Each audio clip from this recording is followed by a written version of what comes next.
شروع کر رہے ہیں۔ پہلے کتاب الوحی تھا، پھر کتاب الایمان، پھر کتاب العلم۔ تو اب یہاں سے کتاب الطہارت کا بیان شروع ہو رہا ہے۔ سب سے پہلے جس چیز کا ذکر کیا وہ وضو کا ذکر کیا ہے امام بخاری نے۔ قرآن مجید فرقان حمید کی سورہ مائدہ کی آیت نمبر 6 میں ہے، اذا قمتم الی الصلاۃ فاغسلوا وجوہکم وایدیکم الی المرافق وامسحوا برؤوسکم وارجلکم الی الکعبین، کہ جب تم نماز کا ارادہ کرو تو اپنے چہروں کو دھوو، اپنے ہاتھوں کو دھو کونیوں سمیت، اور اپنے سر کا مسح کرو، اور اپنے پیروں کو ٹخنوں سمیت دھو۔ یہ 4 چیزیں دھونے کا حکم ہے، گویا یہ 4 چیزیں فرض ہیں۔ جو اللہ کہہ دے وہ فرض ہوتا ہے، جو رسول اللہ کہیں وہ واجب ہوتا ہے، یہ سنت مؤکدہ ہوتا ہے، سنت ہوتی ہے۔ تو یہاں بھی اللہ جل مجدہ نے فرمایا کہ چہروں کو دھونا ہے، تو یہ 4 فرائض ہیں: چہرے کو دھونا، ہاتھوں کو دھونا، اور سر کا مسح کرنا، اور پاؤں کو دھونا۔ اب قرآن نے صرف سر کا مسح کہا ہے، لیکن حضور نبی مکرم صلی اللہ علیہ وسلم کی تعلیمات سے چوتھے سر کا مسح کرنا جو ہے، سر کے چوتھائی حصے کا، یہ فرض ہے، اور پورے سر کا مسح کرنا یہ سنت ہے۔ جہاں تک چہرے کا تعلق ہے، وہ پیشانی کے جہاں بال اگتے ہیں وہاں سے لے کر ٹھوڑی کے نیچے تک، یہ یہاں ٹھوڑی ختم ہوتی ہے، اور کانوں کی لو تک، اگر ان میں سے کوئی ایک ذرہ بھی خشک رہ گیا تو وضو نہیں ہوگا۔ اسی طرح کوہنیاں ہیں، اگر کوہنیاں خشک رہ گئیں تو وضو، ٹخنے خشک رہ گئے تو وضو نہیں ہوگا۔ یہ 4 فرض ہیں، اس کے علاوہ باقی وضو میں جو کچھ ہے وہ سنت ہے۔ اب سنت کا ثواب ہوتا ہے، وضو کامل ہوتا ہے، لیکن سنت اور فرض میں فرق یہ ہے کہ فرض نہ ہونے سے وضو نہیں ہوتا، سنت نہ ہونے سے باہر کے وضو ہو جاتا ہے۔ غسل اور وضو میں نیت کی بھی شرط نہیں ہوتی، نماز میں نیت شرط ہے، لیکن غسل اور وضو میں شرط نہیں۔ اگر بغیر کسی ارادے کے وہ پانی میں گرا، بہتا ہوا پانی تھا، صاف پانی تھا، وہ سارے کا سارا دھل گیا، اب اس کا وضو ہو گیا، چونکہ جو کچھ اس نے دھونا تھا وہ دھل گیا ہے، کسی نے دھکا ہی دے دیا بشک، اب اس کا وضو ہو گیا۔ تو وضو کے لیے نیت کا ہونا فرض نہیں ہے، وہ سنت ہے، مستحب ہے، نیت کے ساتھ وضو کرے گا تو ثواب زیادہ ہے۔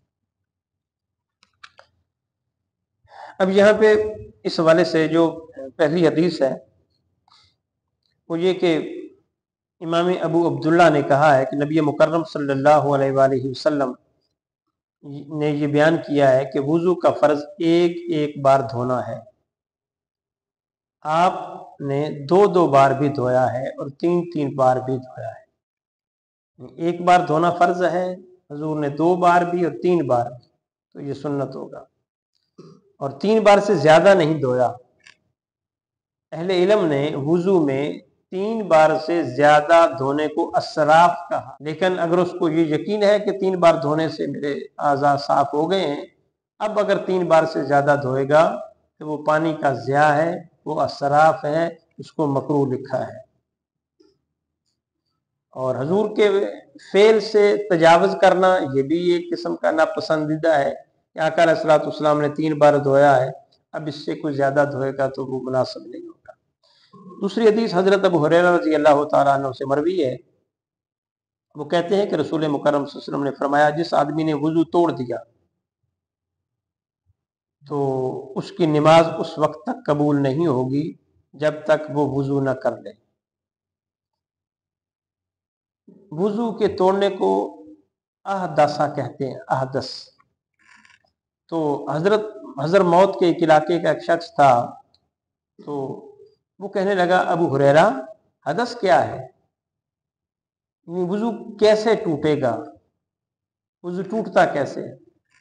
तो आपने फरमाया कि बगैर आवाज के या आवाज से हवा का खारिज होना ये वुजू को तोड़ देता है। और इसके अलावा पेशाब वगैरह करना, और कल भी मसला बयान हुआ था, जिसको याद हो कि वुजू किस चीज से टूटता है, तो वो भी, तो इन चीजों से वुजू टूट जाता है। इंसान ने वुजू किया, वुजू करने के बाद सो गया, अब सोने के बाद वुजू उसका वो नहीं। हजूर नबी मुकर्रम सल्लल्लाहु अलैहि वसल्लम सोने के बाद भी उसी वुजू से नमाज पढ़ लेते थे, लेकिन ये हजूर का खासा है। उन्होंने फरमाया मेरी आंखें सोती हैं, मेरा दिल नहीं सोता। तो ये हजूर का खासा है। हमारे यहाँ ये है, हमारे लिए यही है कि वुजू टूट जाता है, अब नए सिरे से वुजू करें। हजरत अबू हुरैरा रज़ी अल्लाह ताला अन्हु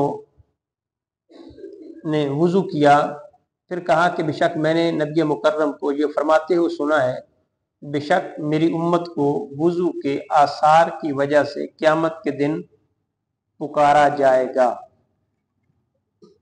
और मुअज्जल यानी जिनके चेहरे और हाथ पैर रोशन हो उसको कहते हैं। मुअज्जल चमकने वाले, चमकते हुए चेहरे वाला पुकारा जाएगा। तो वुजू एक अज खुद इबादत है, तहारत के लिए भी ज़रूरी है और तहारत के उसके नमाज पढ़ने के लिए ज़रूरी है, कुरान को हाथ लगाने के लिए ज़रूरी है। तो अगर कोई शख्स किसी चीज़ के लिए इन चीज़ों में से कोई चीज़ नहीं है लेकिन फिर भी बावुजू रहता है, तो ये भी एक इबादत है। वुजू रात को सोने से पहले वुजू करना ये सुन्नत है, सफ़र पर रवाना होने से पहले वुजू करना सुन्नत है, गुस्ल करने से पहले वुजू करना सुन्नत है, तो दीगर नए कपड़े पहनने से पहले मुस्तहब है, सुन्नत। तो इस तरह की कई चीज़ें हैं कि जिनके लिए वुजू करना। मस्जिद में दाखिल होने के लिए एक तो नमाज पढ़ते हैं ना, तो अगर नमाज नहीं भी पढ़नी तो मस्जिद में दाखिल होते हैं, तहियतुल मस्जिद नफल भी है तो वुजू करना भी मुस्तहब सुन्नत है। बगैर वुजू के भी मस्जिद में दाखिल हुआ जा सकता है। तो ये चीज़ें कुछ हैं कि जिनका तल्लक सवाब से है, ये कोई लाजम और ज़रूरी नहीं है। अलबत्ता मुस्तहब वो चीज़ होती है, कर लो तो सवाब है, ना करो तो गुनाह नहीं। फिर उसके बाद एक हदीस पाक है, सईद बिन मुसय्यब उन्होंने कहा कि रसूल मुकर्रम सल्लल्लाहु अलैहि वसल्लम से एक शख्स ने ये शिकायत की कि उसको नमाज में ये ख्याल आता है कि नमाज में जो कुछ हो गया है, यानी हवा खारिज हो गई है, ख्याल आता है। आपने फरमाया वो नमाज से उस वक्त तक ना मुड़े हत्ता कि वो आवाज़ सुने या उसको बदबू आए। यानी शक की बिना पर यकीन ज़ायल नहीं होता। यकीन तो था कि वुजू है, अब शक पड़ा, तो यकीन शक से ज़ायल नहीं होता।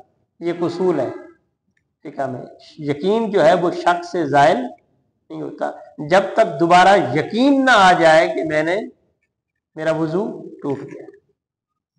तो ये बसा औक़ात लोग कहते हैं कि जी वो मुझे लगा ऐसा है कि वुजू टूट गया है, तो वो लगने को छोड़ें, जब तक यकीन ना हो कि वुजू टूटा है कि नहीं टूटा तब तक उससे इस्तिफ़ादा कर सकते हैं। इस पर हदीस पाक हमारे लिए बहुत बड़ी दलील है। तो फिर उसके बाद हजरत अब्दुल्ला बिन अब्बास रजी अल्लाह ताला कहते हैं कि मैं उम्मुल मोमिनीन हजरत मैमूना के घर था, वो उनकी खाला लगती है, मेरा बचपना था। रात हुई तो हजूर नबी मुकर्रम सल्लल्लाहु अलैहि वसल्लम रात के पिछले पैर उठे, आपने वुजू किया, वुजू करने के बाद नमाज के लिए खड़े हो गए। मैंने भी देखा, मेरा बचपना था, नाबालग था, मैंने भी वुजू किया और हजूर के साथ बाएं तरफ खड़े हो गए। जब बाएं तरफ खड़ा हुआ तो हजूर ने मुझे पकड़ के दाएं तरफ कर लिया। फिर जितनी नमाज हजूर ने पढ़ी थी पढ़ ली, फिर मैंने भी पढ़ी। इससे एक मसला ये साबित हुआ कि नफल नमाज की इबादत भी नाजायज नहीं है, कि हजूर नफली इबादत ही कर रहे थे और हजरत अब्दुल्ला बिन अब्बास पीछे आके खड़े हो गए, साइड पे आके खड़े हो गए, तो गोया वो एक जमात बन गई। तो जमात में दो आदमी भी जमात करा सकते हैं, इससे ये भी साबित हुआ। लेकिन वो दाएं तरफ खड़ा होगा, बाएं तरफ नहीं खड़ा। एक तो नफल नमाज की जमात का भी आ गया, दूसरा ये है कि दाएं तरफ खड़ा हो, बाएं तरफ नहीं, ये भी है। तीसरा ये है कि अगर नाबालग भी, समझदार नाबालग भी पीछे हो तो फिर भी जमात, अगर आगे बालग हो तो पीछे नाबालग हो, 2-3 कह लें तो नमाज नाबालगों के साथ भी हो सकती। फिर अगली बात जिसके लिए ये हदीस उन्होंने रवायत की है, वो कहते हैं कि फिर हजूर लेट गए, तहज्जुद पड़ी, हजूर लेट गए, हत्ता कि अजान हो गई। मुअज्जिन ने आकर हजूर को इतला दी कि अजान हो गई है। हजूर उठे, उठकर नमाज पढ़ी, लेकिन हजूर ने दोबारा वुजू नहीं। ये है कि इससे पता चलता है कि आका अलैहिस्सलातु वस्सलाम की आंखें सोती हैं, दिल नहीं सोता। फिर उसामा बिन ज़ैद रजी अल्लाह तआला अन्हु, ज़ैद बिन हारिसा के बेटे हैं, वो कहते हैं अरफा से हम रवाना हुए, हत्ता कि जब आप एक घाटी में पहुंचे तो आपने उतर कर पेशाब किया और फिर वुजू का अमल नहीं किया। तो मगरब की नमाज का वक्त था।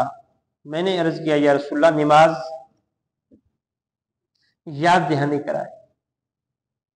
इससे ये भी पता चला कि अदना जो है वो आला को कोई नेक काम याद करा सकता है, ये अदब के खिलाफ। कहते हैं मैंने कहा, या रसूलल्लाह, नमाज, यानी आप फिर चल पड़े ना, वुजू नहीं किया आपने, हो सकता है इस्तंजा किया हो, तो फिर चल पड़े। तो कहते हैं कि आका अलैहिस्सलातु वस्सलाम ने फरमाया कि नमाज आगे पढ़नी है। फिर आप सवार हुए, हत्ता के मुज़दलिफा पहुंचे, तो वहां आपने उतर कर वुजू किया, फिर नमाज की अकामत कही गई, फिर नमाज मगरिब अदा की। उसके बाद फिर साहबा ने अपने ऊँट बांधे और फिर नमाज इशा अदा की। गोया मुज़दलिफा में नमाज मगरिब और नमाज इशा को जमा किया जाता है, और इरफात में नमाज ज़ुहर और नमाज असर को जमा किया जाता है। तो आज भी वहाँ पे यही रूटीन चल रही है कि वहाँ नमाजों को जमा करना, ये नबी मुकर्रम की सुन्नत। अब यहाँ पे एक मोहब्बत बड़ा नुक्ता है, वो ये कि जब अल्लाह ने अपने अपने वक्त में नमाज फ़र्ज की है, इन्ना सलात कानत अलल मोमिनीना किताब मौक़ूता, हमने मोमिनों की नमाजों को वक्त में फ़र्ज किया है, तो हजूर अगर उसके वक्त में पढ़ें तो फिर भी जायज़ है, शरीयत है। लेकिन अगर हुजूर एक वक्त में 2 पढ़ ले तो फिर भी शरीयत है। तो आका अलैहिस्सलातु वस्सलाम की ज़ात के फेल से शरीयत बनती है, जो वो कर लें वो शरीयत है। दुआ है अल्लाह जल्ल मजदहू अमल की तौफीक अता फरमाए।